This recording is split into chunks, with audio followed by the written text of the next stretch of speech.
هلا والله.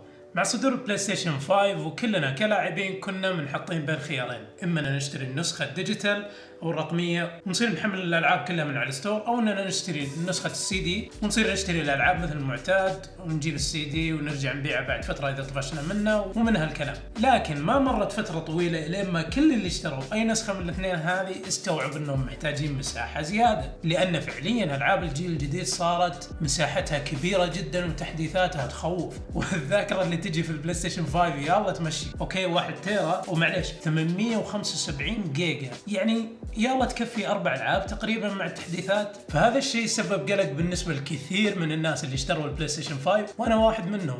ومن هنا حسينا انه فعلا لازم نسوي توسعه للمساحه التخزينيه الداخليه في البلاي ستيشن 5، وفي هذا الفيديو راح اعلمك كل شيء تحتاج تعرفه لتوسعه المساحه التخزينيه الداخليه الموجوده على البلاي ستيشن 5. من اول ما نزل البلاي ستيشن 5 وسوني توعدنا بتحديث راح يسمح لنا ان نسوي توسعه للسعه التخزينيه اللي موجوده على البلاي ستيشن 5، واخيرا نزل هذا التحديث وصار الحين بامكانك تسوي توسعه للمساحه الداخليه الموجوده على جهازك، وهذا راح يكون عن طريق ذاكره SSD داخليه بمواصفات محدده من سوني.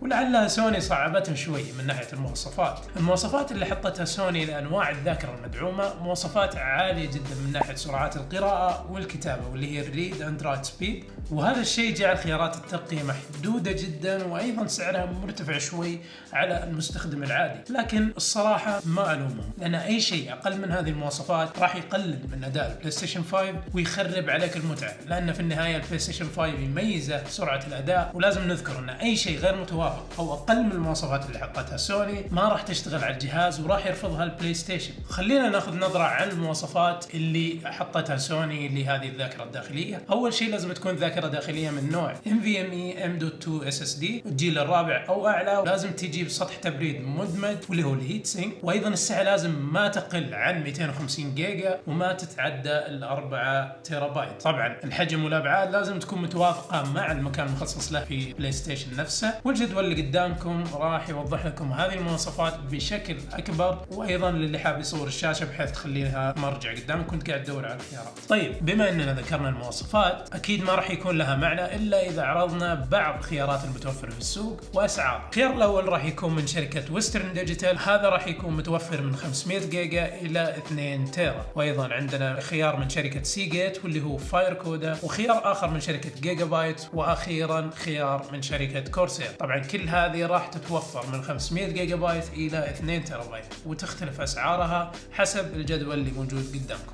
والخيار الافضل بالنسبه لي صراحه كان من شركه جيجا بايت واللي هو جيجا بايت اورس، اخذته هنا بسعه ال1 تيرا. صراحه اخترته لانه يستوفي كل الشروط من ضمنها السرعه، الابعاد، وايضا سطح التبريد المدمج اللي هو الهيت سينك. وايضا شيء ثاني، شركه جيجا بايت صرحت بشكل رسمي ان هذا الاس اس دي راح يكون متوافق مع البلاي ستيشن 5. طيب بما اننا عرضنا جميع المواصفات وايضا عرضنا بعض الخيارات، خلينا نشوف كيف راح تكون طريقه تركيبه على البلاي ستيشن 5. اول شيء راح نحتاجه هو اننا راح نفك الغطاء.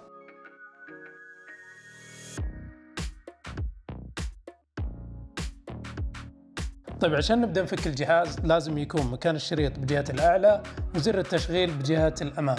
راح نمسك من الجهة اليمين تحت ومن الجهة اليسار فوق. باليد هذه راح نسحب على فوق، ومن الجهة هذه راح نسحب على تحت.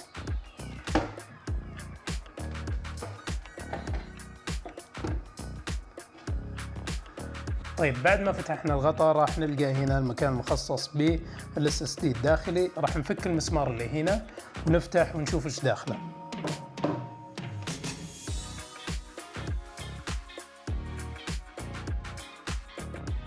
طيب بعد ما فكينا الغطاء راح نلقى مسمار صغير خاص بتثبيت الاس اس دي في المكان المخصص له.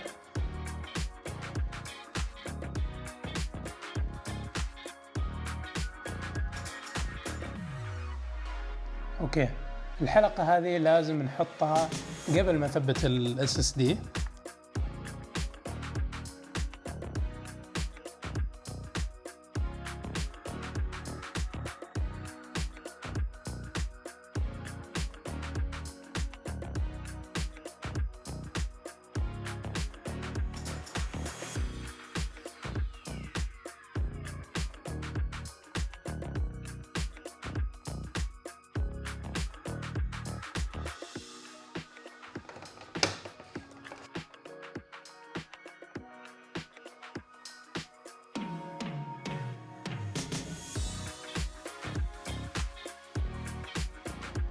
اول ما نشغل الجهاز راح تظهر لنا الشاشة هذه عشان نقدر نسوي فورمات للساعة التخزينية الجديدة، وبعد ما نسوي فورمات راح يكون جاهز عشان نحمل عليه اي العاب. في ناس ممكن تستغرب ان بعض خيارات ال SSD اللي موجودة في السوق حاليا ما تيجي بسطح تبريد، فوش الحل راح يكون في هذه الحالة؟ طبعا الحل هنا بسيط، تقدر تشتري هيت سينك اللي هو سطح تبريد من امازون، اي نوع بسيط ممكن تركبه على ال SSD وتصير امورك زي الحلاوة. اهم شيء في شيء تنتبه له اللي هو الحجم، لازم يكون متوافق مع نفس المكان اللي شفناه قبل شوي اللي هو مكان مخصص بال SSD، وهذا ايضا يعتبر من الخيارات اللي ذكرتها سوني في موقعهم من ناحية الترقية. طيب بما انك وصلت لهالمرحلة في الفيديو ممكن تتساءل تقول يا اخي طيب انا ما ابي اشتري بالاسعار الغالية هذه، وش الحل؟ لحسن الحظ ان التوسعة في البلاي ستيشن ما هي محصورة على طريقة واحدة، ولكن في عدة طرق. اول شيء الطريقة المعتادة اللي عرفناها من ايام البلاي ستيشن 4، وهي انك تركب هارد ديسك خارجي عن طريق اليو اس بي او اليو اس بي تايب سي على البلاي ستيشن 5 وتبرمجه من خلال الجهاز وتصير امورك طيبة. ولكن نصيحتي اذا شخص راح يستخدم هالطريقة حاول انك تبحث عن خيار SSD